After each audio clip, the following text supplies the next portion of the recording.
一劍封喉天下驚，高盧記恨到如今。蠟燭19剛吹滅，達成又遇救敵人。台北時間7月15號凌晨3點，達拉斯世界杯半決賽第一場，法國對西班牙。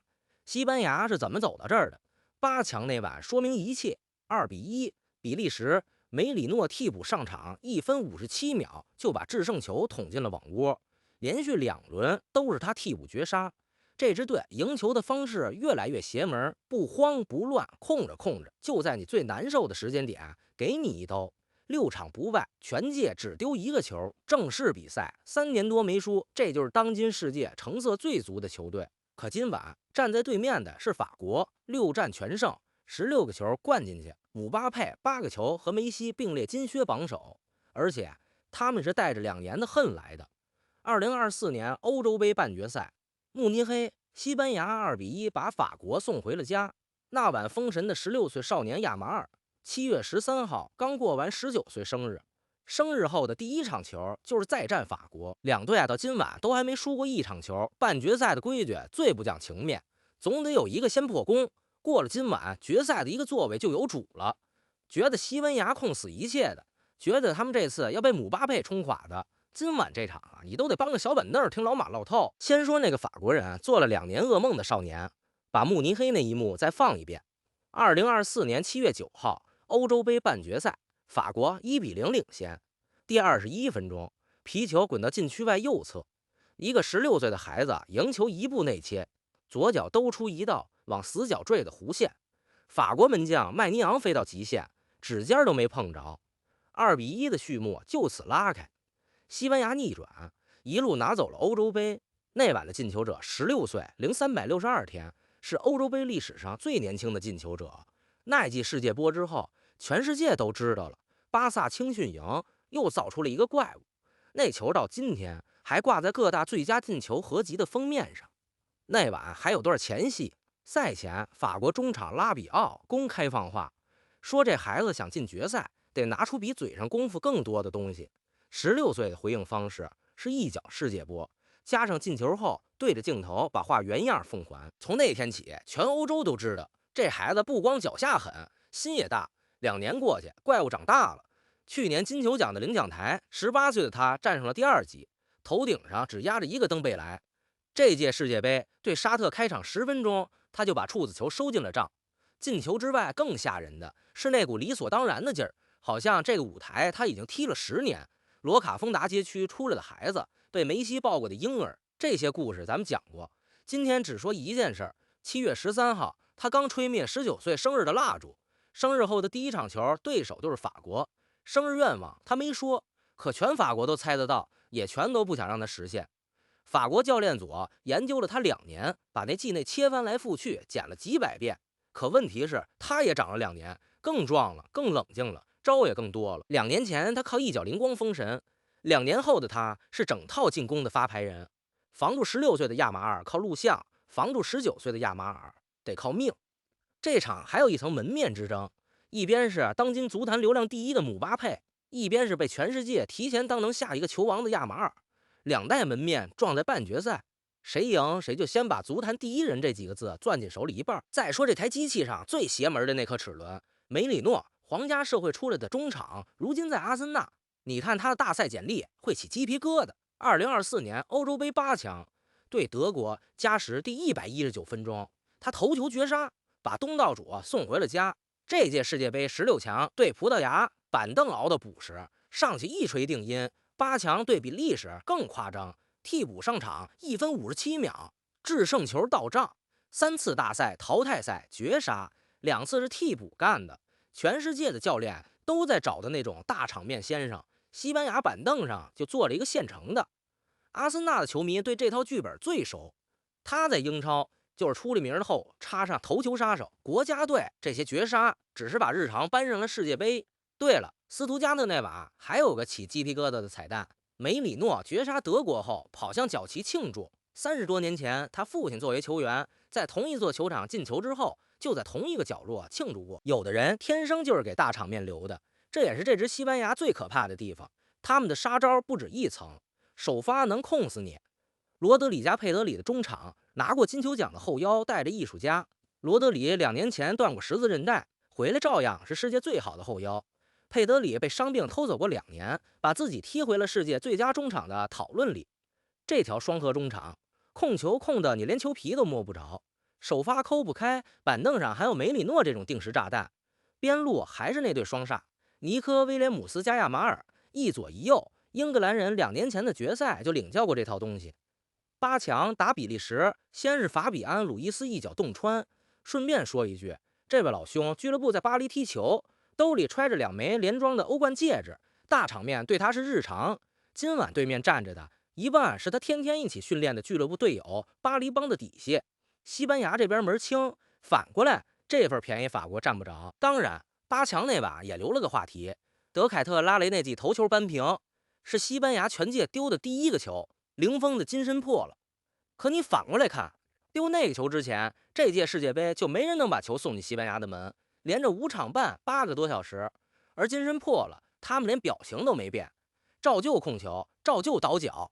第85分鐘照旧绝杀。这队丢球之後沒有慌亂，只有回應，不敗的金身還在。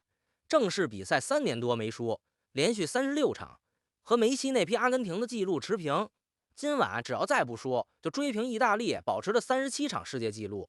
德拉弗恩特當初頂着罵聲撂的那句話，最好的球員不是只在皇馬、巴薩和馬競，如今站在半決賽門口在聽。老爺子的腰桿比誰都直，一句話總結這台機器：首發是藝術，替補是刺客，丟了球會自己癒合。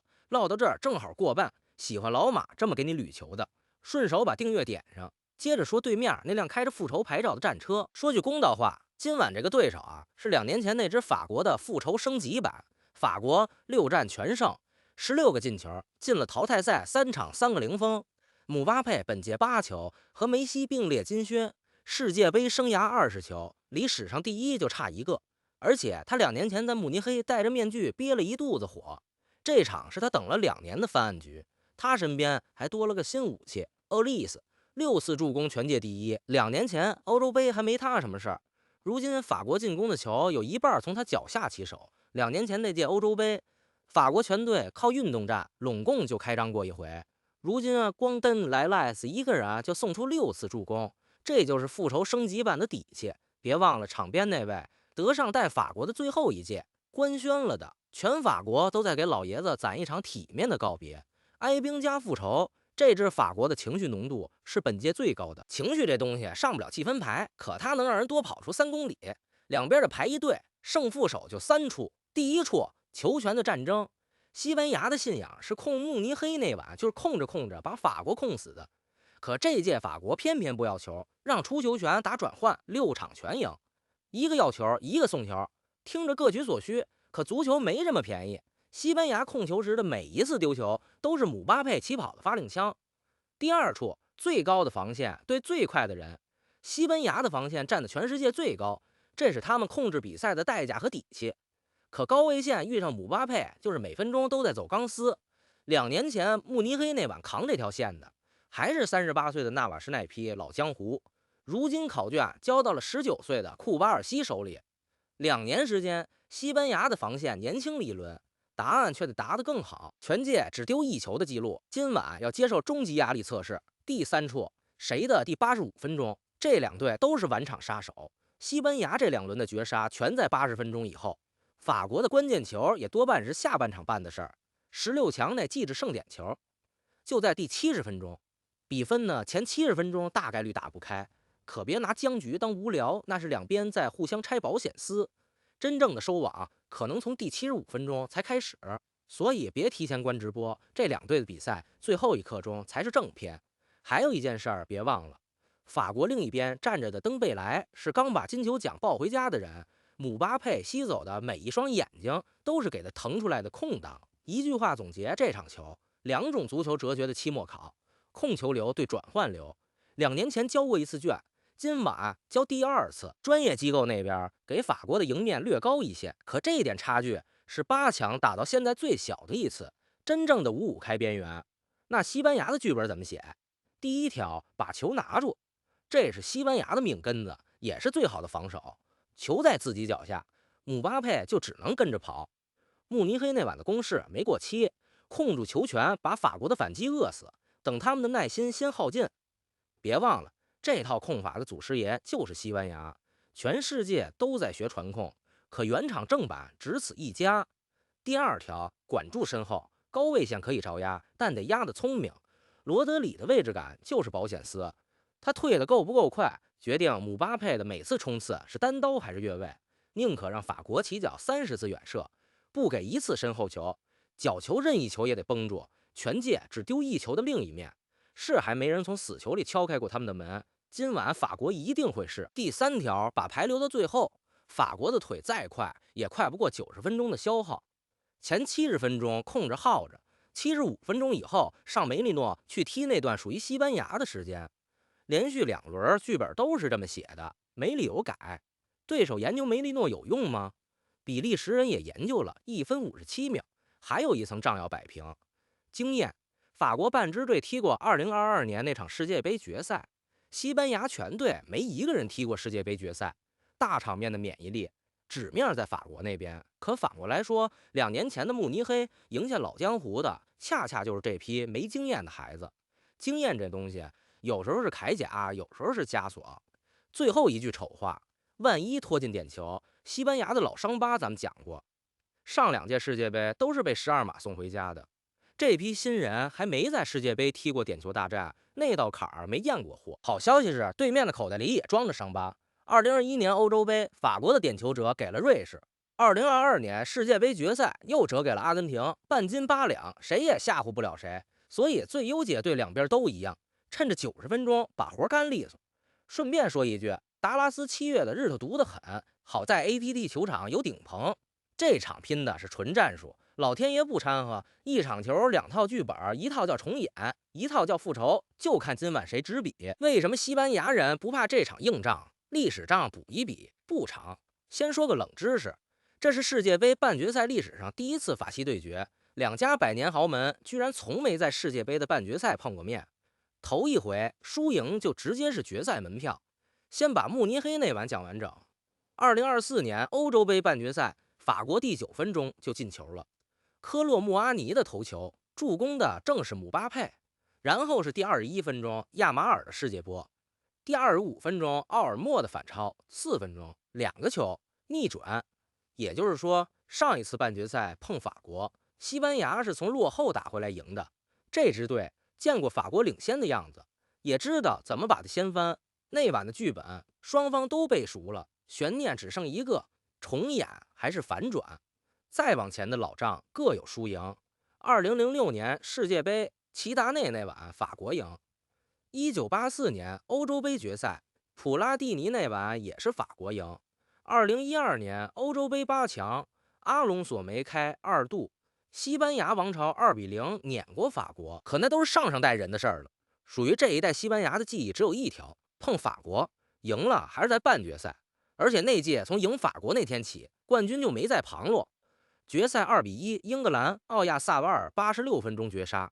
老賬裡還藏着個規律，法西大戰的贏家那屆都走得很遠，1984法國奪冠，2006法國進決賽，2012西班牙奪冠，2024西班牙奪冠。這場球歷來不白贏，最後是那顆星的仗，西班牙队史唯一一次世界杯冠軍，是2010年南非伊涅斯塔加时第116分鐘那一腳，到今天16年了。西班牙人等一座世界杯，從來不怕等到最後1分鐘。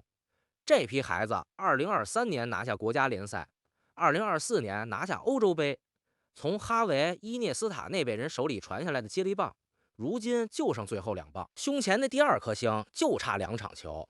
第2顆星什麼概念？全世界胸前有2顆星以上的，一共就6家。